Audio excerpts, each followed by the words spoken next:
नमस्कार, जय हिंद, वंदे मातरम। दोस्तों स्वागत है आप सभी का। दोस्तों आज हम बात करने वाले हैं परिवार रजिस्टर के बारे में और परिवार रजिस्टर के साथ-साथ में जन्म तथा मृत्यु पंजीकरण के बारे में, ठीक है? एक्चुअली सबसे पहले मैं बता दूं परिवार रजिस्टर क्या होता है। जैसे कि आप किसी गांव में रहते होंगे, गांव में हर एक परिवार का एक रजिस्टर पे एक एंट्री होती है। जैसे कि आपके पिताजी के नाम पे एंट्री होगी कि सपोज आपके पिताजी का नाम ये है, तो उनके नाम पे एक रजिस्टर बन रखा होगा, मतलब एक प्रॉपर रजिस्टर तो एक ही होगा, तो उस रजिस्टर में एक पन्ने पे एंट्री होगी आपके पिताजी के नाम पे उनके, ठीक है। जैसे कि आपके पिताजी का नाम सपोज कुछ भी नाम है, मान लीजिए कि संतोष है या सपोज श्री राम है, ठीक है। तो उसके बाद में श्री राम के दो पुत्र हुए जैसे कि लव और कुश, तो फिर उसके नीचे एंट्री होगी कि श्री राम जी के दो पुत्र हुए, एक पहला लव जिसकी जन्म तिथि ये है, दूसरा कुश इसकी जन्म तिथि ये है, और इस तरीके से तो ये होता है परिवार रजिस्टर। इसके अलावा बात करते हैं अगर जन्म मृत्यु पंजीकरण के बारे में, तो ये अन्य एक रजिस्टर होता है जिसमें एक रजिस्टर में जो नए बेबीज जो पैदा होते हैं या कह सकते हैं कि जन्म लेते हैं, उनका पूरा ब्यौरा रखा जाता है, तो वो हो जाता है आपका जन्म पंजीकरण। और वहीं आपके गांव में जो लोग मर जाते होंगे तो उनका एक मृत्यु प्रमाण पत्र बनता है, ठीक है। जिस तरीके से जो जन्म पंजीकरण होता है तो उसके बाद में एक जन्म प्रमाण पत्र बनता है, तो उसी तरीके से जब कोई व्यक्ति मर जाता है तो उसके मरने के बाद में उसकी मृत्यु का भी पंजीकरण होता है, और उसके बाद में उसकी एक सर्टिफिकेट जनरेट होता है जिसको बोलते हैं मृत्यु प्रमाण पत्र, ठीक है। तो इस सब के बारे में इस वीडियो में हम विस्तृत चर्चा करेंगे। हो सकता है वीडियो थोड़ा लेंदी हो जाए, तो एक ही वीडियो में मैं कवर करने की कोशिश करूंगा, तो जुड़े रहेंगे आप हमारे साथ में, ओके। बात करते हैं उत्तर प्रदेश परिवार रजिस्टर नकल 2023 के तहत, ये डिटेल में बताने वाला हूँ। तो परिवार रजिस्टर व परिवार रजिस्टर देखिए परिवार का ही पर्यायवाची होता है कुटुंब, ठीक है। तो कहीं पे अगर आपको क्वेश्चन इस तरीके से मिले कि व्हाट इज मतलब कुटुंब रजिस्टर में क्या क्या आता है, तो कंफ्यूज नहीं होंगे आप। परिवार रजिस्टर ही कुटुंब रजिस्टर है, ठीक है। तो यह वह दस्तावेज है जिसमें परिवार के सभी सदस्यों के नाम लिखे होते हैं। परिवार में जब भी किसी का जन्म होता है या मृत्यु होती है तो इसकी जानकारी परिवार रजिस्टर में अपडेट कर दी जाती है। जैसे कि सपोज आपके दादाजी के नाम पे आपके जो परिवार रजिस्टर है आपकी ग्राम पंचायत में, उसके में आपके दादाजी के नाम पे पेज बना है। अब आपके दादाजी की सपोज आपके पिताजी अकेले ही पुत्र थे, तो उसके बाद में फिर उनकी एंट्री होगी, उसके बाद में मतलब कह सकते हैं उनके बाद में आप हुए तो आपकी भी एंट्री हो गई होगी उसी उसी के आगे क्रम में बढ़ते बढ़ते, ठीक है। अब वो दादाजी एक्सपायर कर गए तो फिर उसमें एंट्री होगी कि ये जो भी व्यक्ति थे इनकी मृत्यु इस डेट को हो गई थी, ठीक है। तो कुल मिला के उस परिवार रजिस्टर में पूरा ब्यौरा एक तरीके से कह सकते हैं, जैसे कि अगर आप देखें तो एक जो वंशावली टाइप की होती है, पहले के क्या टाइम था, मतलब जो बहुत पुराना समय था तो उस समय वंशावली बोला जाता था इसको, तो वो वंशावली कुछ लोग ही मेंटेन करते थे, ठीक है। और जब वो आते थे तो गांव वाले लोग अपने पूरा डिटेल उसमें लिखवा देते थे। तो लेकिन उसके एवज में वो लोग काफी मतलब कह सकते हैं कि पैसा भी लेते थे और जो भी जो लोग दे सकते थे। लेकिन उसी के संदर्भ पे ये परिवार रजिस्टर बनाने के एक तरीके से कह सकते हैं कि भारत सरकार के द्वारा चालू किया गया, जिससे ये पता चल सके कि इनके परिवार में पहले कौन कौन था, उसके बाद में क्या कैसे हुआ, पूरी डिटेल सारी इस परिवार रजिस्टर में अपडेट होती है, ठीक। तो उत्तर प्रदेश सरकार द्वारा राज्य की विभिन्न सरकारी योजनाओं का लाभ लेने के लिए आपको परिवार रजिस्टर की नकल की आवश्यकता पड़ती है, जिसके द्वारा किसी भी परिवार के सदस्य की पहचान का सत्यापन किया जाता है। क्लियर। आगे चलते हैं परिवार रजिस्टर के लाभ। तो लाभ के बारे में पहला पॉइंट आ जाता है कि परिवार रजिस्टर का उपयोग बहुत तरह के प्रमाण पत्र बनवाने में होता है। सिंपल सी बात है, तो अगर आपको कोई भी प्रमाण पत्र बनवाना है तो परिवार रजिस्टर में देख के डायरेक्ट वहीं से बन जाता है, तो सत्यापन वहाँ पे बहुत आसानी से हो जाता है। उत्तर प्रदेश के छात्रों के लिए कॉलेज और स्कूलों में छात्रवृत्ति लेने के लिए परिवार रजिस्टर आवश्यक है। उत्तर प्रदेश के सभी सरकारी योजनाओं और नौकरियों के लिए राज्य के नागरिकों के लिए परिवार रजिस्टर आवश्यक है। आय प्रमाण पत्र बनवाने तथा पेंशन का लाभ लेने के लिए परिवार रजिस्टर अति आवश्यक है। उत्तर प्रदेश के सभी नागरिक परिवार रजिस्टर के माध्यम से किसी भी प्रकार के सरकारी कागजात बनवा सकते हैं, ठीक है। यानी कि कह सकते हैं कि जो परिवार रजिस्टर की एक नकल होती है, कॉपी होती है, प्रति होती है, वो एक तरीके से आपका एक आईडी प्रूफ भी होती है। क्लियर। उत्तर प्रदेश के मूल निवासी ही उत्तर प्रदेश परिवार रजिस्टर से मिलने वाली सुविधाओं का लाभ ले सकते हैं। सामान्य सी बात है, जब आप उत्तर प्रदेश के मूल निवासी होंगे तभी आप उत्तर प्रदेश के किसी भी ग्राम पंचायत के किसी भी ग्राम सभा के किसी परिवार रजिस्टर में आपकी एंट्री होगी, ठीक है। आगे बात करते हैं उत्तर प्रदेश परिवार रजिस्टर के उपयोग के बारे में। तो उत्तर प्रदेश परिवार रजिस्टर का उपयोग राज्य सरकार द्वारा दी जाने वाली कहीं सेवाओं या योजनाओं, परिवार के प्रत्येक व्यक्ति की आय निर्धारित करने में, ऑनलाइन घर बैठे परिवार रजिस्टर की कॉपी प्राप्त करने में, बैंक से मृतक का पैसा निकलवाने, मृतक दावा आदि के लिए इसकी आवश्यकता पड़ती है। क्लियर? आवश्यकता आवश्यक दस्तावेज एवं पात्रता। तो उत्तर प्रदेश राज्य के मूल निवासी ही उत्तर प्रदेश परिवार रजिस्टर के लिए आवेदन कर सकते हैं। आवेदन करने के लिए नीचे बताए गए दस्तावेज आपको देने पड़ेंगे, जिसमें पहला हो जाता है आपका आधार कार्ड, ठीक है, मूल निवास का प्रमाण पत्र, राशन कार्ड, पासपोर्ट साइज की फोटो तथा आपका मोबाइल नंबर। ठीक है, यानी कि परिवार रजिस्टर में कह सकते हैं कि आवेदन करने के लिए परिवार रजिस्टर में आपकी एंट्री के लिए आपके पास में आपका आधार कार्ड होना चाहिए, आपका आपके मतलब जिस गांव से आप निवासी हैं वहाँ का ये कह सकते हैं एसडीएम द्वारा प्रमाणित किया जाता है मूल निवास प्रमाण पत्र होना चाहिए, राशन कार्ड होना चाहिए, पासपोर्ट साइज की फोटो होनी चाहिए तथा मोबाइल नंबर होना चाहिए। ओके, तो ये थे आवश्यक दस्तावेज जो कि होने चाहिए आपको परिवार रजिस्टर में एंट्री के लिए। ठीक है, अब आगे बात करते हैं हम जन्म मृत्यु पंजीकरण के बारे में। तो परिवार रजिस्टर का यहीं तक काम था। क्लियर? क्वेश्चन इस तरीके से आता है कि परिवार रजिस्टर का क्या बेसिकली काम क्या होता है। तो कोई भी नए व्यक्ति का पैदा हुआ, कोई नया व्यक्ति मतलब कोई पुराना व्यक्ति मरा, मतलब एक परिवार के बारे में पूरी डिटेल एक परिवार रजिस्टर में होती है, और ऐसे ही उस परिवार रजिस्टर में पूरे ग्राम पंचायत की सारे परिवारों की डिटेल होती है। ठीक, अब बात करते हैं जन्म मृत्यु पंजीकरण। तो सबसे पहले आ जाती है इसमें प्रस्तावना। तो जन्म मृत्यु पंजीकरण की प्रचलित प्रणाली में रजिस्ट्रार स्तर पर बहुत अधिक कागजी कार्रवाई करनी होती थी। यानी कि जो पहले से प्रणाली चली आ रही थी उसमें जो रजिस्ट्रार होता था उसको ना बहुत कागजी कार्रवाई करनी होती थी, जिससे रजिस्ट्रार द्वारा सांख्यिकीय प्रतिवेदन भेजने का कार्य प्रभावित होता था। यानी सिंपल सी बात है, जो रजिस्ट्रार होता है बेसिकली, हालांकि उसको ये एक्स्ट्रा काम दे रखा था कि तुमको जन्म तथा मृत्यु पंजीकरण करके उनके सर्टिफिकेट इशू करने हैं, लेकिन उसका जो एडिशनल जो मतलब जो उसका जो मेन काम था वो उसका रजिस्ट्री का काम होता था। तो फिर अगर वो ये काम करता था तो रजिस्ट्री वाला काम उसका पेंडिंग हो जाता था। ठीक है, तो वही ये बताया कि बहुत अधिक कागजी कार्रवाई करनी पड़ती थी पहले, जिससे उसका जो काम था एग्जैक्ट जो सांख्यिकी वाला, वो इफेक्ट करता था, प्रभावित होता था। इसके उपाय हेतु भारत सरकार द्वारा आदर्श जन्म मृत्यु रजिस्ट्रीकरण प्रणाली विकसित की गई। ध्यान रखेंगे इस बात को, आदर्श जन्म मृत्यु रजिस्ट्रीकरण प्रणाली विकसित की गई, जिसके आधार पर उत्तर प्रदेश में नई नियमावली 2002 तैयार की गई, जो राजकीय राजपत्र के प्रकाशन की तिथि 22 मार्च 2003 से प्रभावी है। ध्यान रखेंगे 23 मार्च को शहीद आजम भगत सिंह जी को फांसी हुई थी, उनकी फांसी के एक दिन पहले से 22 मार्च 2003 से ये जन्म मृत्यु पंजीकरण की जो कह सकते हैं नियमावली है, ठीक है, उत्तर प्रदेश की, जो कि 2002 में तैयार की गई थी, 2003 से ये लागू है, 22 मार्च 2003 से। क्लियर? इसकी अगर भूमिका की बात करें तो जन्म मृत्यु रजिस्ट्रीकरण अधिनियम 1969 के में प्रवृत्त होने के पश्चात देश में जन्म मृत्यु तथा जन्म का रजिस्ट्रीकरण अनिवार्य हो गया है। अधिनियम के अंतर्गत केंद्र तथा राज्य स्तर पर विभिन्न पदाधिकारियों का प्राविधान किया गया है। भारत के महारजिस्ट्रार की नियुक्ति केंद्र सरकार द्वारा इस अधिनियम के अंतर्गत की जाती है। यानी कि कह सकते हैं एक जो महारजिस्ट्रार होता है जो कि टॉप लेवल का कह सकते हैं कि ऑफिसर होता है, जो कि जन्म मृत्यु रजिस्ट्रीकरण अधिनियम के अधीन एक तरीके से कह सकते हैं कि गवर्नेंस कह सकते हैं का एक उच्च अधिकारी होता है। तो बेसिकली उस अधिकारी की जो नियुक्ति होती है, तो उस अधिकारी को बेसिकली महारजिस्ट्रार बोला जाता है। जैसे कि एक रजिस्ट्रार हो गया, तो रजिस्ट्रार के ऊपर जो सबसे टॉप लेवल का जो रजिस्ट्रार रहेगा उसको महारजिस्ट्रार बोला जाता है।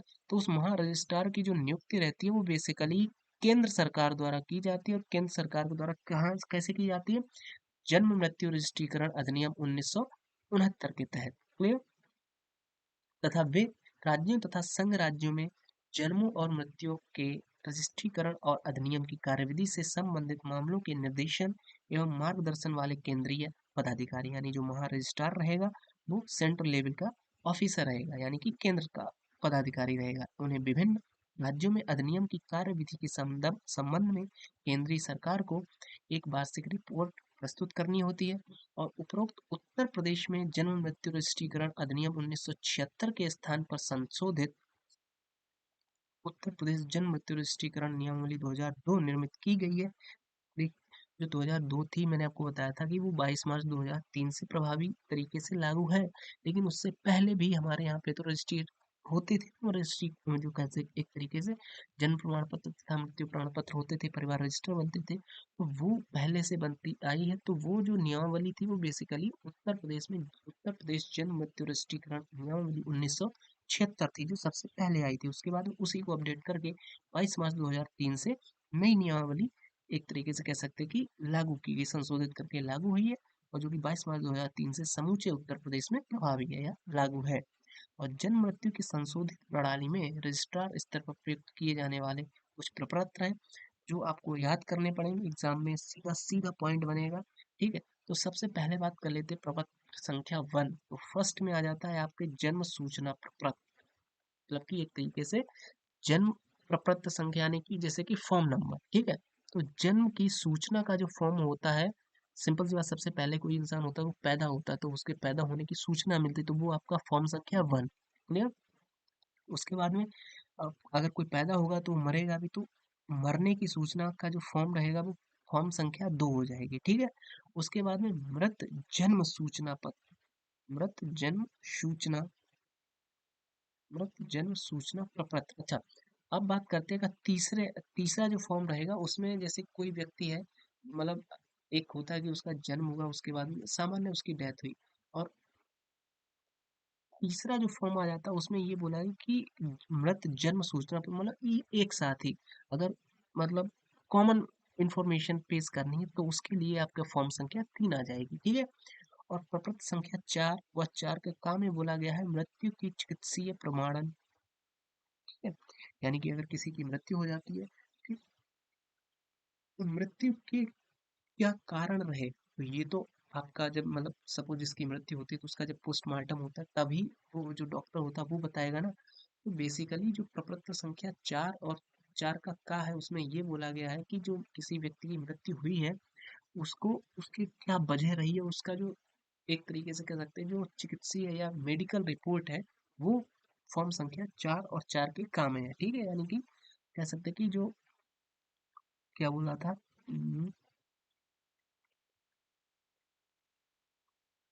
मतलब क्या बोलता है वो जो मृत्यु के बाद में वो होता है, क्या बोला जाता है, स्लिप हो गया माइंड से, मतलब जो भी है, वो जो होता है मृत्यु, जब किसी की मृत्यु हो जाती है तो मृत्यु के बाद में जो चिकित्सीय प्रमाणिकता सिद्ध होती है, क्या बोलते हैं यार, स्लिप हो रहा है मेरे माइंड से, जो भी है आपको समझ आ गया होगा ना, तो वो बेसिकली 4 और 4 के काम है। ठीक है, क्लियर। तो यहाँ तक थी यार ये सूचना, यानी कि जन्म की सूचना फॉर्म संख्या 1, मृत्यु की सूचना फॉर्म संख्या 2, जन्म दोनों की एक साथ में अगर आ रही है तो फॉर्म संख्या 3, और उसके मृत्यु की जो वजह रही है, ठीक है, तो वो मृत्यु की वजह की जो चिकित्सीय जो कह सकते हैं प्रमाणिकता है, उसकी जो रिपोर्ट है वो 4 और 4 के काम में रहेगी। उसके बाद में आ जाती है फॉर्म संख्या 5। तो जन्म फॉर्म संख्या 5 में आ जाता है जन्म का प्रमाण पत्र, यानी कि यहाँ पे 5 में आपको सर्टिफिकेट मिल गया पैदा होने का, और 6 में आपको मरने का सर्टिफिकेट मिल जाएगा, यानी कि प्रपत्र संख्या 6 में मृत्यु प्रमाण पत्र। क्लियर। तो 6 तक हो गया, यानी कि फर्स्ट में जन्म की सूचना, दूसरे में मृत्यु की सूचना, 3 में जन्म मृत्यु दोनों की एक साथ सूचना, 4 में अगर किसी की मृत्यु हुई है तो बेसिकली मेडिकल जो रिपोर्ट है उसके उसकी डिटेल, 4 और 4 के काम में। 5 में आ जाता है आपका जन्म प्रमाण पत्र, 6 में मृत्यु प्रमाण पत्र। अब प्रमाण पत्र तो खत्म हो गए, अब आ जाते हैं जन्म रजिस्टर। ठीक है, प्रमाण पत्र के बाद में प्रमाण पत्र रजिस्टर में आएगा, तो 7 में आ जाएगा जन्म रजिस्टर, 8 में आ जाएगा मृत्यु रजिस्टर। ठीक है, और 9 में आ जाएगा जन्म मृत्यु दोनों का एक साथ में कॉम्बिनेशन वाला रजिस्टर। ठीक है, 7 8 में जन्म जन्म रजिस्टर, मृत्यु रजिस्टर, जन्म मृत्यु रजिस्टर। ठीक है, उसके बाद में आ जाता है फॉर्म संख्या 10। तो फॉर्म संख्या 10 में बोला गया है अनुपलब्धता प्रमाण पत्र, जैसे किसी की मृत्यु हुई है, उसकी मृत्यु की जानकारी नहीं मिली, जैसे कि सपोज आपके गांव में, सपोज मैं हूँ, ठीक है, मेरे गांव में कोई एक व्यक्ति था, उसके आगे पीछे कोई नहीं था, उसकी मृत्यु हो गई, और उसका पता नहीं चला क्लियर कि कब उसकी मृत्यु हुई। ठीक, तो अब बाद में पता चलता है, जैसे कि सपोज आप मैं ग्राम विकास अधिकारी था, ठीक है, अब मैं किसी गांव में आया ही, मेरी नई पोस्टिंग, अब उसमें जाके मुझे पता चला कि यहाँ पे एक दादाजी थे, उनकी ना 5 साल पहले मृत्यु हो गई, लेकिन जब मैंने उनका परिवार रजिस्टर देखा, या ये जो जन्म मृत्यु पंजीकरण रजिस्टर होता है वो देखा, तो उसमें उनकी कोई डिटेल ही नहीं थी, यानी कि उनकी कब मृत्यु हुई उसके बारे में कोई जानकारी ही उपलब्ध नहीं थी। तो उसके लिए एक अलग से फॉर्म संख्या बनाई गई है। तो प्रपत्र संख्या 10 के तहत मैं उनकी एंट्री करूंगा कि इनकी मृत्यु का या इनकी जन्म का कह सकते हैं कि बारे में जानकारी उपलब्ध नहीं है। तो उसके लिए अलग से रजिस्टर बनता है जो कि हो जाता है अनुपलब्धता प्रमाण पत्र। ठीक है। आगे बात करते हैं कि प्रपत्र संख्या 10 के बारे में। तो जन्म की मासिक रिपोर्ट का जो सारांश रहता है वो आ जाता है आपकी प्रपत्र संख्या 11 में। यानी कि अगर किसी बच्चे का जन्म हुआ है तो उसकी हर महीने क्या उसकी अपडेट है, क्या उसका एक तरीके से उसके विकास का क्या क्रम है, तो उसकी पूरी बेसिकली एक रिपोर्ट क्रिएट करनी होती है। तो वो रिपोर्ट क्रिएट करके प्रपत्र संख्या 11 के तहत अपलोड करनी होती है। ठीक है। और बात करते हैं अगर प्रपत्र संख्या 12 की। तो 12 की प्रपत्र संख्या में मृत्यु की जो मासिक रिपोर्ट है उसका सारांश जाता है। जैसे कि जन्म की मासिक रिपोर्ट, जैसे एक महीने में आपके गांव में कितने बच्चे पैदा हुए तो उसकी पूरी डिटेल बन के जाएगी, तो वो हो जाएगी जन्म की मासिक रिपोर्ट। और 12 में पहुंच जाएगी मृत्यु की मासिक रिपोर्ट। जैसे कि एक महीने में मासिक रिपोर्ट है तो महीने में ही जाएगी कि एक महीने में आपकी ग्राम पंचायत में या आपकी ग्राम सभा में कितने लोगों की मृत्यु हुई, उसका पूरा डेटा बन के जाता है। तो प्रपत्र संख्या 12 के तहत जाता है। ठीक है। और मृत जन्म की मासिक रिपोर्ट यानी कि एक तरीके से कह सकते हैं दोनों का कॉम्बिनेशन बन के अगर जाता है दैट इज अंडर प्रपत्र संख्या 13। तो आई होप आपको क्लियर हुआ होगा। प्रपत्र संख्या 1 से लेके प्रपत्र संख्या 13 तक जो मोस्ट मोस्ट मोस्ट इंपोर्टेंट थे क्वेश्चन यहाँ से डेफिनेटली बनने वाला है। लिख के रख लीजिए। प्रपत्र संख्या 1 में आ जाता है जन्म की सूचना, 2 में मृत्यु की सूचना, 3 में जन्म मृत्यु दो मृत जन्म की सूचना। ठीक है। 3 के बाद 4 में आ जाता है कि अगर किसी की मृत्यु हुई तो उसकी चिकित्सीय प्रमाणिकता की जो रिपोर्ट है वो 4 और 4 के काम है। 5 में आ जाता है जन्म प्रमाण पत्र, 6 में मृत्यु प्रमाण पत्र, 7 में आ जाता है जन्म रजिस्टर, 8 में मृत्यु रजिस्टर, 9 में मृत जन्म रजिस्टर। 9 के बाद में अगर 10 की बात करें तो 10 में आ जाता है अनुपलब्धता प्रमाण पत्र। और 11 में क्या था? हम्म, हाँ, जन्म की मासिक रिपोर्ट। ठीक है। 11 में जन्म की मासिक रिपोर्ट, 12 में मृत्यु की मासिक रिपोर्ट और 13 में मृत जन्म की मासिक रिपोर्ट। ठीक है। तो आई होप आपको क्लियर हुआ होगा। आगे बात करते हैं तो प्रपत्र संख्या 1, 2, 3 के विधिक भाग रजिस्ट्रीकरण के पश्चात क्रमशः प्रपत्र संख्या 7, 8, 9 कहलाएंगे। यानी कि जैसे प्रपत्र संख्या जो सूचना आती है आपकी 1 के तहत आती है, 2 के तहत आती है या 3 के तहत आती है। तो सूचना जब आपने सूचना की एंट्री कर ली तो एंट्री करने के बाद में वो ऑटोमेटिकली प्रपत्र संख्या 7, 8, 9 बन जाएगी। सिंपल सी बात है। आपने एंट्री की तो एंट्री कहाँ आप रजिस्टर में ही करोगे। तो जन्म की अगर इंफॉर्मेशन मिली तो वो जन्म रजिस्टर में ही आप एंट्री करोगे। तो उसकी सूचना प्रपत्र संख्या 1 के तहत एंट्री होगी, लेकिन वो ऑटोमेटिकली 7 नंबर में चली जाएगी। सेम इसी तरीके से 2 की 8 में और 3 की 9 में चली जाएगी। और वार्षिक जलसाजी के बाद में क्रमशः जन्म मृत्यु व मृत जन्म रजिस्टर अलग अलग हो जाएंगे। यानी कि एक साल की जो बनती है एक वार्षिक रिपोर्ट बनती है, उसके बाद में इनका कह सकते हैं अलग अलग हो जाता है कि जन्म वाला रजिस्टर अलग, मृत्यु वाला अलग, जन्म और मृत जन्म वाला रजिस्टर अलग अलग हो जाता है। ठीक है। अगला पॉइंट आ जाता है कि जन्म मृत्यु रजिस्ट्रीकरण प्रणाली एवं उसकी उपयोगिता। तो जन्म मृत्यु के अभिलेख से व्यक्ति विशेष की पहचान, नाम, पारिवारिक संबंध, जन्म का स्थान आदि की जो सूचना प्राप्त होती है वह है राष्ट्रीयता निर्धारित करने का मुख्य आधार है। ठीक है। जन्म प्रमाण पत्र की स्कूल में प्रवेश हेतु आयु को प्रमाणित करने, रोजगार प्राप्त करने, ड्राइविंग लाइसेंस प्राप्त करने, कानूनी संविदा करने, विवाह आदि के लिए सामान्यतः आवश्यक होती है। मृत्यु प्रमाण पत्र उत्तराधिकार सिद्ध करने, ध्यान रखेंगे यहाँ से। तो मृत्यु प्रमाण पत्र उत्तराधिकार सिद्ध करने, संपत्ति बीमा तथा अन्य सामाजिक सुरक्षा के लाभों के दावे साबित करने के लिए इसके लिए मृत्यु प्रमाण पत्र की आवश्यकता होती है।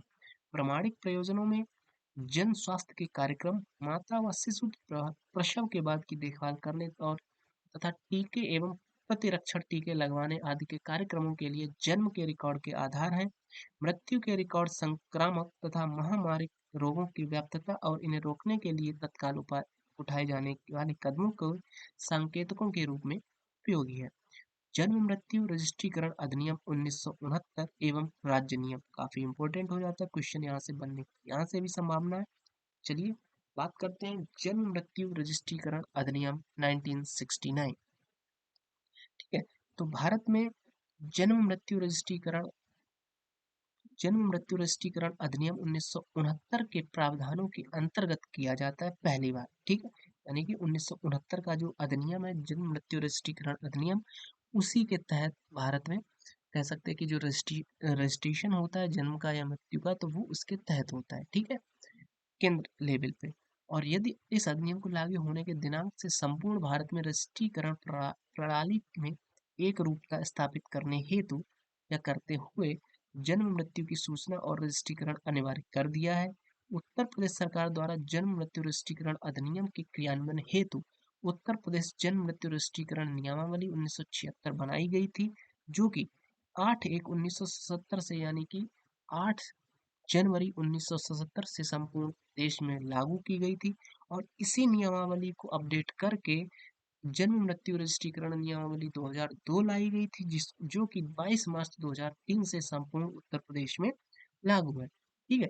तो इस नियमावली के साथ संलग्न प्रपत्रों पर जन्म मृत्यु और मृत जन्म की घटनाओं की कोई रजिस्ट्रीकरण किया जाता है।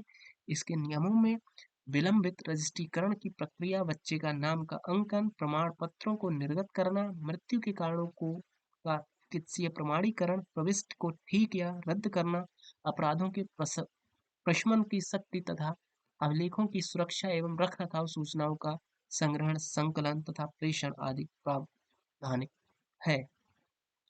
कुल मिला के कह सकते हैं कि जो अधिनियम था बेसिकली जन्म मृत्यु रजिस्ट्रीकरण अधिनियम 1969 था।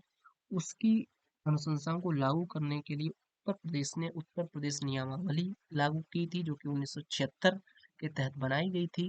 मतलब उत्तर प्रदेश जन्म मृत्यु रजिस्ट्रीकरण नियमावली 1976 बनाई गई थी, जो कि 8 जनवरी 1977 से संपूर्ण उत्तर प्रदेश में लागू थी। और उसी को अपडेट करके कह सकते हैं कि उत्तर प्रदेश जन्म मृत्यु रजिस्ट्री नियमावली 2002 बनी, जो कि 22 मार्च 2003 से संपूर्ण उत्तर प्रदेश में लागू हुई है, ठीक है।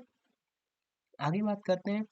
इसी प्रकार संशोधित जन्म मृत्यु पंजीकरण प्रणाली में रजिस्ट्रीकरण की प्रक्रिया, सूचनाओं का संग्रहण, संकलन व प्रेषण संबंधी नए प्रपत्रों आदि को प्रदेश में लागू किए जाने में पुराने नियमों के संशोधन की आवश्यकता अनुभव की गई, जिसको संज्ञान में लेते हुए जन्म मृत्यु रजिस्ट्रीकरण मॉडल नियमावली 1999 को राज्य सरकार की आवश्यकताओं के अनुरूप सूक्ष्म परिवर्तन सहित उत्तर प्रदेश जन्म मृत्यु रजिस्ट्रीकरण नियमावली 2002 निर्मित की गई, जो कि शासकीय राजपत्र प्रावधान में 22 मार्च 2003 से संपूर्ण उत्तर प्रदेश में प्रभावी है, ठीक है। यानी कि सबसे पहले 1976 में आई, और उससे भी पहले केंद्र लेवल पे 1969 में आई, उत्तर प्रदेश में 1976 में आई, जो कि 1970 से लागू हुई। उसके बाद में उसको अपडेट करके 1999 में बनी थी, और 1999 वाली अपडेट होकर 2002 में आई, जो कि 2003 से लागू हुई। अब बात करते हैं उत्तर प्रदेश में रजिस्ट्रीकरण संगठन, ठीक है। तो उत्तर प्रदेश के रजिस्ट्रीकरण संगठन निम्न है, जिसमें राज्य स्तर पे मुख्य रजिस्ट्रार है, जो कि जन्म और मृत्यु उत्तर प्रदेश महानिदेशक चिकित्सा एवं स्वास्थ्य उत्तर प्रदेश लखनऊ, ठीक है। यानी कि जो मुख्य रजिस्ट्रार है वो बेसिकली कौन है, मुख्य रजिस्ट्रार जन्म तथा मृत्यु से संबंधित है उत्तर प्रदेश में। और वो जो महानिदेशक है, यानी कि कह सकते हैं चिकित्सा तथा स्वास्थ्य उत्तर प्रदेश, ये लखनऊ के बेसिकली एक तरीके से कह सकते हैं कि चिकित्सा के जो हेड है लखनऊ में बैठेंगे, तभी ये मुख्य रजिस्ट्रार है। और महारजिस्ट्रार तो केंद्र सरकार का आदमी होता है, पता ही था आपको। तो महारजिस्ट्रार के बाद में मुख्य रजिस्ट्रार जो कि लखनऊ में बैठेगा, ठीक है। और ये महानिदेशक रहता है चिकित्सा का एवं चिकित्सा एवं स्वास्थ्य उत्तर प्रदेश का, ठीक है। इसके बाद में आ जाता है अपर मुख्य रजिस्ट्रार, अपर मुख्य रजिस्ट्रार, ठीक है। तो सबसे पहले महारजिस्ट्रार, महारजिस्ट्रार के बाद में मुख्य रजिस्ट्रार। अब महारजिस्ट्रार बैठेगा केंद्र सरकार का, उसके बाद में मुख्य रजिस्ट्रार जो कि लखनऊ में बैठेगा। मुख्य रजिस्ट्रार का ये नीचे आ जाएगा अपर मुख्य रजिस्ट्रार, ठीक है। अपर मतलब ये मतलब कि उसके असिस्टेंट, ठीक। ये बेसिकली दो होते हैं, एक अपर निर्देशक जो कि राष्ट्रीय कार्यक्रम का रहता है, जो कि चिकित्सा एवं स्वास्थ्य का रहेगा उत्तर प्रदेश का। दूसरा रहता है उप निदेशक, यानी कि एक राष्ट्रीय कार्यक्रम का जो कि चिकित्सा एवं स्वास्थ्य का व्यक्ति रहेगा, एक पंचायती राज का व्यक्ति रहेगा, ये भी लखनऊ में ही बैठेगा। सिंपल सी बात है, ये असिस्टेंट है रजिस्ट्रार के, तो ये भी लखनऊ में ही रहेंगे। तो ये दो एक तरीके से मुख्य रजिस्ट्रार के दो असिस्टेंट है, एक उसके मेडिकल डिपार्टमेंट का ही चीफ रहेगा, मतलब कि कह सकते हैं कि अपर निदेशक रहेगा। और एक रह जाता है पंचायती राज व्यवस्था का जो चीफ होता है वो उप निदेशक, ठीक है। और ये लखनऊ में बैठेंगे। उसके बाद में मुख्य रजिस्ट्रार के भी नीचे कौन आएगा, उप मुख्य रजिस्ट्रार, ठीक है, उप मुख्य रजिस्ट्रार। और ये बेसिकली ये भी सहायक निर्देशक या सांख्यिक क्या है, सांख्याधिकारी चिकित्सा एवं स्वास्थ्य उत्तर प्रदेश लखनऊ, ये बेसिकली जो अपर मुख्य रजिस्ट्रार हैं, ये भी कह सकते हैं कि अपर मुख्य रजिस्ट्रार के एक तरीके से इक्विवेलेंट मान सकते हैं आपको उप मुख्य रजिस्ट्रार को, और ये लखनऊ में ही बैठते हैं। ये तो हो गए आपके स्टेट लेवल पे, यानी कि सबसे पहले आपका महा रजिस्ट्रार जो कि केंद्र सरकार का आदमी रहेगा, महा रजिस्ट्रार के बाद में मुख्य रजिस्ट्रार जो कि मेडिकल डिपार्टमेंट का चीफ रहेगा या महानिदेशक रहेगा लखनऊ में। उसके 2 असिस्टेंट रहेंगे, जिसमें एक पंचायती राज का उप निदेशक रहेगा तथा एक अपर निदेशक रहेगा मेडिकल डिपार्टमेंट का, ठीक है। अपर मुख्य रजिस्ट्रार के अंडर में आ जाते हैं उप मुख्य रजिस्ट्रार, ठीक है। ये भी बेसिकली मेडिकल डिपार्टमेंट के ही एक तरीके से ऑफिसर रहेंगे, या कह सकते हैं सहायक निदेशक होते हैं, और ये भी लखनऊ में ही बैठेंगे। इसके बाद में मंडल स्तर पे, सिंपल सी बात है, राज्य के बाद में मंडल स्तर आता है। मंडल स्तर पे आ जाता है अपर मुख्य रजिस्ट्रार, बेसिकली जो एक रजिस्ट्रार मैंने आपको बताया था, ये वो लखनऊ लेवल पे बैठेगा। अब उसके बाद में जो मंडल लेवल पे रहेगा उसको भी अपर मुख्य रजिस्ट्रार ही बोला जाता है, और ये मंडल लेवल पे निर्देशक रहता है, मंडल लेवल पे, जो कि चिकित्सा का एवं स्वास्थ्य तथा परिवार कल्याण का निर्देशक रहता है, ठीक है। और मंडल के बाद में आ जाता है जिला लेवल पे, तो जिला लेवल पे आ जाता है आपका जिला रजिस्ट्रार, जो कि जिला का मुख्य जिला चिकित्सा अधिकारी होता है, वो जिला रजिस्ट्रार। जिला रजिस्ट्रार का के 2 असिस्टेंट रहेंगे, जिसमें अपर जिला रजिस्ट्रार जिनको बोला जाता है, जिसमें एक मुख्य जिला चिकित्सा अधिकारी जो कि नगरीय का रहेगा, यानी कि नगरीय क्षेत्र में मुख्य चिकित्सा अधिकारी, कह सकते हैं कि उप रजिस्ट्रार या अपर रजिस्ट्रार रहेगा। और जिला पंचायत अधिकारी जो कि पंचायती राज का रहेगा, वो ग्रामीण क्षेत्र का रहेगा, उसको अपर जिला रजिस्ट्रार बोला जाता है।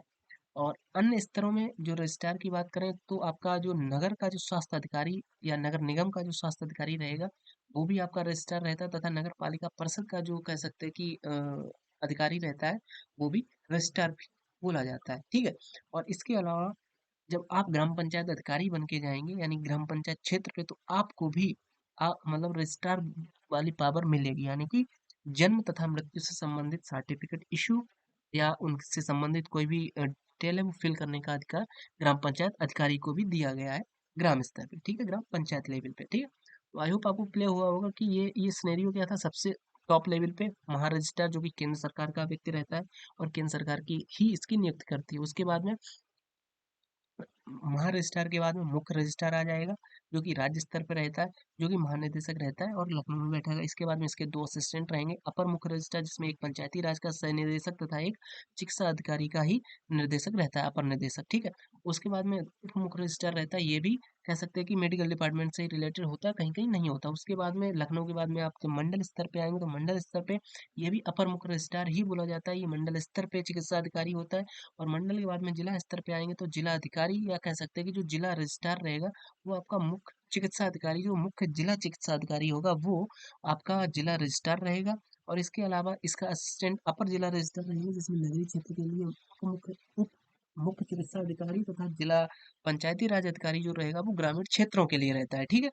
आगे बात करते हैं, तो अन्य स्तर पे रजिस्ट्रार रहेंगे, जो कि नगर स्वास्थ्य अधिकारी हो जाते हैं, और नगर निगम तथा नगर परिषद के लिए बनते हैं। और इसके अलावा अगर आपकी बात करें हम ग्राम पंचायत स्तर पे, तो आप जब आप ग्राम पंचायत अधिकारी बन जाएंगे, तो ग्राम पंचायत अधिकारी को भी ये अथॉरिटी दी जाती है कि वो अपने लेवल पे एक रजिस्ट्रार बनता है, जो कि कह सकते हैं कि जन्म तथा मृत्यु प्रमाण पत्र से संबंधित सर्टिफिकेट इशू कर सकता है। क्लियर। रजिस्ट्रीकरण की जो प्रक्रियाएं रहती हैं वो क्या रहती हैं, तो जन्म मृत्यु रजिस्ट्रीकरण अधिनियम 1969 के प्राविधान के अनुसार संपूर्ण प्रदेश में स्थानीय रजिस्ट्रार द्वारा क्षेत्राधिकार के भीतर घटित जन्म और मृत्यु समस्त घटनाओं का रजिस्ट्रीकरण किया जाता है। बच्चों के नाम का रजिस्ट्रीकरण, जिसमें बच्चे के जन्म का रजिस्ट्रीकरण बिना नाम के किया जाता है, सिंपल सी बात है।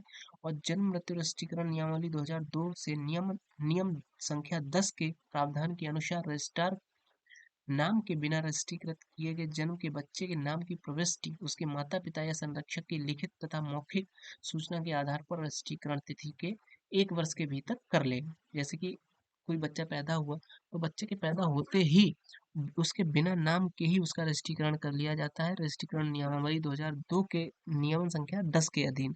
लेकिन 1 वर्ष के भीतर उसके माता पिता की एक तरीके से लिखित तथा मौखिक सूचना पे उस बच्चे का पुनः रजिस्ट्रीकरण होता है, यानी उसी के सामने उसका नाम लिख दिया जाता है कि ये बच्चा जो पैदा हुआ था, इसकी रजिस्ट्री हमने इस डेट को की थी, उसका बेसिकली ये नाम रखा गया है, ठीक।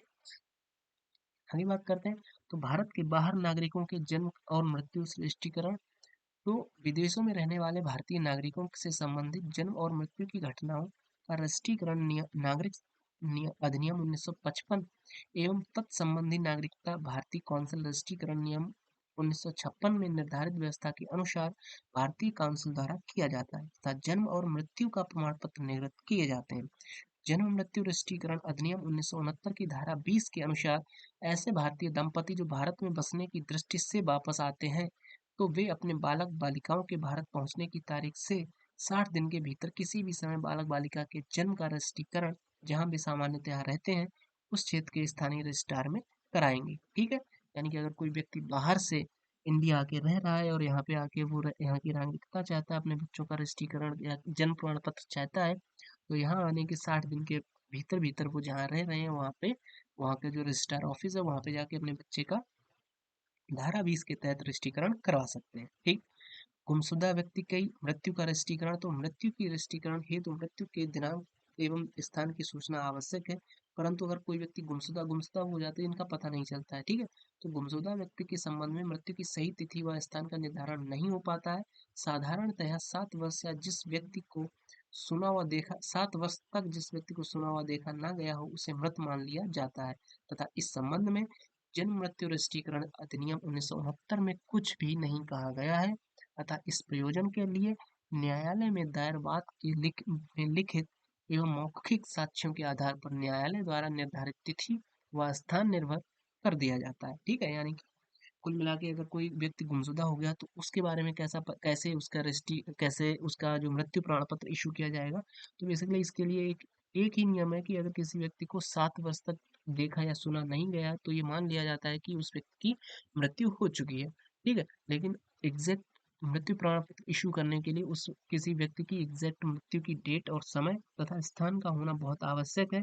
लेकिन जो व्यक्ति गुमशुदा ही हो चुका है तो उसका पता नहीं चलता, इस वजह से आप न्यायालय में एक मतलब कि बात दायर किया जाता है। उसके बाद न्यायालय आदेश देती है कि कोई भी ऐसी जो डेट न्यायालय बताती है उस डेट के तहत उस व्यक्ति का मृत्यु प्रमाण पत्र इशू कर दिया जाता है। ठीक। गोद लिए बच्चे का रजिस्ट्रीकरण, तो रजिस्ट्रीकृत बच्चे के गोद लिए जाने की स्थिति में संबंधित मजिस्ट्रेट द्वारा पारित आदेशानुसार बच्चे के माता पिता का नाम रजिस्ट्रार मूल अभिलेख में संशोधित करते हुए जन्म प्रमाण पत्र जारी करेगा। ठीक है, यानी कि मजिस्ट्रेट द्वारा आदेश दिया जाएगा, उसके बाद में रजिस्ट्रार गोद लिए बच्चे का रजिस्ट्री या जन्म प्रमाण पत्र इशू करेगा। अपराध दंड का अभियोजन, तो किसी भी व्यक्ति को 50 रुपए से अनाधिकृत के जुर्माने से दंडित किया जा सकता है यदि वह धारा 8 व 9 के अंतर्गत अपेक्षित जानकारी नहीं देता अथवा दिलवाता है जिसे वह जानता है अथवा विश्वास करता है कि विशिष्टियां जिन्हें जानना आवश्यक रजिस्ट्रीकृत किया जाना अपेक्षित है मिथ्या है अथवा धारा 11 द्वारा उपेक्षित रूप से रजिस्टर में अपना नाम वर्णन और निवास स्थान लिखने या अपना अंगूठा लगाने से इनकार करता है। यानी कि अगर कोई व्यक्ति गलत जानकारी प्रेषित करता है या कह सकते हैं कि वो अपनी डिटेल नहीं शेयर करना चाहता है लेकिन एक तरीके से अपराध करता है, तो उसको 50 रुपए से अधिक का जुर्माना उसके ऊपर लगाया जा सकता है। कुल मिला के बात है ये बस। ठीक है, कोई रजिस्ट्रार अथवा उप रजिस्ट्रार जो अपनी आधिकारिकता में होने वाले किसी जन्म या मृत्यु के रजिस्ट्रीकरण में या धारा 19 के उपधारा 1 द्वारा अपेक्षित विवरणियां भेजने में उपेक्षा करेगा अथवा उससे इनकार करेगा तो वह 50 रुपए तक के जुर्माने से दंडनीय होगा। कोई भी चिकित्सा व्यवसायी जो धारा 10(3) के अधीन मृत्यु के कारण का प्रमाण पत्र में उपेक्षा अथवा इसमें इनकार करता है तो वह 50 रुपए तक के जुर्माने से दंडित होगा। कुल मिला के 50 रुपए के दंडे का प्रावधान है, ये आप ध्यान रखेंगे, 50 से ज्यादा का रहेगा, कम का नहीं होगा। ठीक है, अब बात करते हैं भारत का महारजिस्ट्रार। तो हालांकि मैं आपको बता ही चुका, ये केंद्र सरकार का व्यक्ति रहता है। तो केंद्रीय सरकार शासकीय राजपत्र में अधिसूचना द्वारा किसी व्यक्ति को भारत का महारजिस्ट्रार नियुक्त के रूप में नियुक्त कर सकेगी। ठीक है, आगे बात करते हैं तो केंद्रीय सरकार ऐसे अन्य अधिकारी भी ऐसे पदनामों से जैसे वह ठीक समझे वहाँ रजिस्ट्रार के इस अधिनियम के अधीन ऐसे कृत्यों से जिनका निर्वहन करने के लिए वह समय समय पर प्राधिकृत करें वहाँ रजिस्ट्रार के अधीक्षण और निर्देशन में अधीन निर्वहन करने के प्रयोजन के लिए नियुक्त कर सकती है। वहाँ रजिस्ट्रार उन राज्य क्षेत्रों में जिन पर इस अधिनियम का विस्तार है जन्म और मृत्यु के रजिस्ट्रीकरण के विषय में मुख्य रजिस्ट्रारों के क्रियाकलाप के समन्वयन और एकीकरण के लिए कदम उठाएगा और उक्त राज्य क्षेत्रों में इस अधिनियम के कार्यान्वयन विषयक वार्षिक रिपोर्ट केंद्रीय सरकार को प्रस्तुत करेगा। ठीक है, अब बात करते हैं मुख्य मतलब कि जो मुख्य रजिस्ट्रार ये जो रजिस्ट्रार था यानी कि भारत का महा रजिस्ट्रार जो था उसके बारे में कुल मिला के आपको ये ध्यान रखना है, वो केंद्र द्वारा प्रायोजित एक सरकारी अधिकारी होता है और उसकी नियुक्ति केंद्र सरकार करती है। उसके बाद में उसके सेकंड नंबर पे आ जाता है मुख्य रजिस्ट्रार, और मुख्य रजिस्ट्रार के बारे में मैंने आपको बताया था राज्य सरकार नियुक्त करती है, बेसिकली लखनऊ में बैठता है और ये मुख्य चिकित्सा अधिकारी होता है, यानी कि जो कि मतलब लखनऊ में ही बैठेगा, सिंपल सी बात है, राज्य का मुख्य चिकित्सा अधिकारी है तो किसी राज्य के लिए एक मुख्य रजिस्ट्रार नियुक्त कर सकेगी राज्य सरकार। ऐसे अन्य अधिकारी भी ऐसे पदनामों से ऐसे जिसे वह ठीक समझे, कुल मिला के राज्य सरकार अगर किसी दो दो व्यक्ति को मुख्य रजिस्ट्रार बना जाए, दो को बना सकती, चार को बना सकती, वो राज्य सरकार के ऊपर डिपेंड करता है। राज्य सरकार द्वारा दिए गए निर्देशों में यदि कोई हो मतलब अध्याधीन रहते हुए मुख्य रजिस्ट्रार किसी राज्य में इस अधिनियम के उपबंधों में तदाधीन बनाए गए नियमों और किए गए आदेशों के निष्पादन हेतु मुख्य कार्यपालक प्राधिकारी होगा। ठीक है। अब अगर जिला रजिस्ट्रार के बारे में बात करें तो राज्य सरकार प्रत्येक राजस्व जिले के लिए एक जिला रजिस्ट्रार और उतने अतिरिक्त जिला रजिस्ट्रार नियुक्त कर सकेगी जितने वह ठीक समझे, और जिला रजिस्ट्रार के साधारण नियंत्रण और निर्देशन के अध्याधीन रहते हुए जिला रजिस्ट्रार के ऐसे कृत्यों का निर्वहन करने जिनका निर्वहन करने के लिए जिला रजिस्ट्रार उन्हें समय समय पर प्राधिकृत करे। मुख्य रजिस्ट्रार के निर्देशन में अध्यधीन रहते हुए जिला रजिस्ट्रार जिले में जन्म और मृत्यु के रजिस्ट्रीकरण का अधीक्षण करेगा और इन अधिनियम के उपबंधों और मुख्य रजिस्ट्रार द्वारा इस अधिनियम के प्रयोजन के समय समय पर निकाले गए आदेशों का निष्पादन जिले के लिए करने के लिए उत्तरदायी होगा। ठीक है। तो जिला रजिस्ट्रार हो गया। उसके बाद में अगर रजिस्ट्रार की बात करें तो राज्य सरकार नगर पालिका, नगर पंचायत तथा स्थानीय प्राधिकारी की अधिकारिता के भीतर क्षेत्र समाविष्ट करने वाले प्रत्येक स्थानीय क्षेत्र के लिए या किसी अन्य क्षेत्र के लिए उसमें से दो या अधिक के समुच्चय के लिए एक रजिस्ट्रार नियुक्त कर सकेगी। परंतु राज्य सरकार किसी नगर पालिका, पंचायत या अन्य स्थानीय प्राधिकारी की दशा में उसके किसी अधिकारी या अन्य कर्मचारी को रजिस्ट्रार के रूप में नियुक्त कर सकेगी। प्रत्येक रजिस्ट्रार इस प्रयोजन के लिए रखे गए रजिस्टर में धारा 8 और धारा 9 के अधीन उसे दी गई इत्तला फीस या नाम के बिना दर्ज करेगा और इसकी अपनी अधिकारिता के भीतर होने वाले प्रत्येक जन्म और प्रत्येक मृत्यु के विषय में स्वयं जानकारी प्राप्त करने के लिए पूरी सावधानी से कदम उठाएगा। यानी कि जो आप रजिस्ट्रार जब आप बनेंगे तो धारा 8 और धारा 9 के तहत आपको इत्तला किया जाएगा, या आपके गांव का कोई अधिकारी कोई भी व्यक्ति आपको इन्फॉर्मेशन देगा तो आपको पहले तो स्वयं जाके उसको क्लियर करना है, मतलब कि कंफर्म करना है कि हाँ किसी व्यक्ति का जन्म हुआ, किसी व्यक्ति की मृत्यु हुई है या नहीं। ये नहीं कि ऐसे ही न्यूज आ गई और आपने चढ़ा दिया धारा 8 और 9 के तहत। ठीक है। तो वो नहीं करना है। आपको सावधानी बरतनी है, अपने अकॉर्डिंग कदम आप उठा सकते हैं, उसके बाद में आप रजिस्ट्रीकरण कर सकते हैं। प्रत्येक रजिस्ट्रार का कार्यालय उस स्थानीय क्षेत्र में होगा जिसके लिए वह नियुक्त किया गया हो। एक रजिस्ट्रार जन्म और मृत्यु के रजिस्ट्रीकरण के प्रयोजन के लिए अपने कार्यालय में ऐसे दिनों और ऐसे समयों पर जिनका मुख्य रजिस्ट्रार निर्देश दे हाजिर रहेगा। यानी प्रत्येक रजिस्ट्रार जन्म और मृत्यु के रजिस्ट्रीकरण के प्रयोजन के लिए अपने कार्यालय में एक तरीके से कह सकते हैं कि एक मुख्य रजिस्ट्रार आपका जो होगा वो आपको इन्फॉर्मेशन देगा या कैसा कहेगा कि आपको प्रत्येक महीने के इस दिन को अपने ऑफिस में मौजूद होना ही है, जहाँ पे आपकी पूरी मतलब कह सकते हैं मासिक रिपोर्ट आपको बनानी है या वीकली भी बनानी, जो महारजिस्ट्रार का या कह सकते हैं कि जो भी मतलब महारजिस्ट्रार आप मुख्य रजिस्ट्रार जो आपको आदेश देगा उसके अकॉर्डिंग। ठीक है। तो ये आपको करना पड़ेगा, मतलब उसमें आपको हाजिर होना पड़ेगा अपने ऑफिस में। ठीक है। तो उत्तर प्रदेश जन्म एवं मृत्यु रजिस्ट्रीकरण नियमावली 2002 के बारे में अगर हम बात करें तो इसका संक्षिप्त नाम तो वही है कि उत्तर प्रदेश जन्म और मृत्यु रजिस्ट्रीकरण नियमावली 2002, और सरकारी गजट में सूचना होने की दिनांक से प्रवृत्त होगी और ये आपकी 22 मार्च 2002 से प्रभावी है।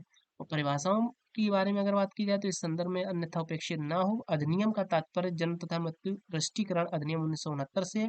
प्रारूप का तात्पर्य इस नियमावली में संलग्न प्रारूप से, और धारा का तात्पर्य अधिनियम की धारा किसी धारा से। गर्भावधि का समय धारा 2 की उपधारा 1 के खंड 6 के प्रयोजन के लिए गर्भावधि 28 सप्ताह होगी। ठीक है। 28 सप्ताह की गर्भावधि होगी और धारा 4 के 4 के अधीन रिपोर्ट प्रस्तुत करनी पड़ेगी। तो धारा 4 की उपधारा 4 के अधीन रिपोर्ट इस नियमावली में संलग्न विहित प्रारूप में तैयार की जाएगी और धारा 19 की उपधारा 2 के में निर्दिष्ट सांख्यिकी रिपोर्ट के साथ प्रत्येक वर्ष के लिए जो इस वर्ष के पश्चात आए उसकी रिपोर्ट संबंधित है मुख्य रजिस्ट्रार द्वारा राज्य सरकार को प्रस्तुत की जाएगी। जन्म और मृत्यु सूचना देने के लिए प्रारूप आदि। तो क्रमशः जन्म मृत्यु के हालांकि प्रारूप के बारे में मैं आपको बता ही चुका हूँ, पूरे प्रारूप 1 से लेके पूरे 13 तक। बाकी धारा 8 और 9 के अधीन रजिस्ट्रार को दी जाने के लिए जो इन्फॉर्मेशन रहेगी उसमें धारा प्रारूप संख्या 1 2 3 में होगी और यही बाद में जाके मैंने आपको बताया था 7, 8 और 9 बन जाएंगे, ठीक है। और उसमें सूचनादाता के हस्ताक्षर व उसके अंगूठे का निशान भी प्राप्त किया जाएगा। वाहन में जन्म या मृत्यु, तो किसी सचल वाहन में जन्म या मृत्यु होने के पश्चात संबंध में वाहन का भार साधक व्यक्ति विराम के प्रथम स्थान पर धारा 8 की उपधारा 1 के अधीन सूचना देगा और दिलाएगा। ऐसी मृत्यु की दशा में धारा 8 की उपधारा 1 की खंड क से ञ के अंतर्गत नहीं आती, इसमें मृत्यु की समीक्षा की जाए, वह अधिकारी जो मृत्यु की समीक्षा करता है और धारा 8 की उपधारा 1 के अधीन सूचना देगा या दिलवाएगा, ठीक है। तो ये थी आज की हमारा टॉपिक, जहाँ पे मैंने बात चर्चा की, एक तो परिवार रजिस्टर तथा जन्म तथा मृत्यु पंजीकरण अधिनियम जो कि 1969 में आया था, उसके बाद 1976 में आया, 1999 में आया, उसके बाद में बात करते करते आगे बढ़ते बढ़ते वो 2002 में फिर अपडेट हो गया है। उसकी जो धारा 8, 9 तथा उसके जो भी 13 प्रारूप थे वो हमने विस्तृत रूप से चर्चा की, और जो भी मुख्य धाराएं थी उनके बारे में भी हमने विस्तृत रूप से चर्चा की। तो आई होप आपको क्लियर हुआ होगा परिवार रजिस्टर एवं जन्म मृत्यु पंजीकरण, ठीक है। तो जुड़े रहिए हमारे साथ में, मिलते हैं आपसे नए वीडियो में, तब तक के लिए आज्ञा दीजिए, बाय बाय, जय हिंद, वंदे मातरम।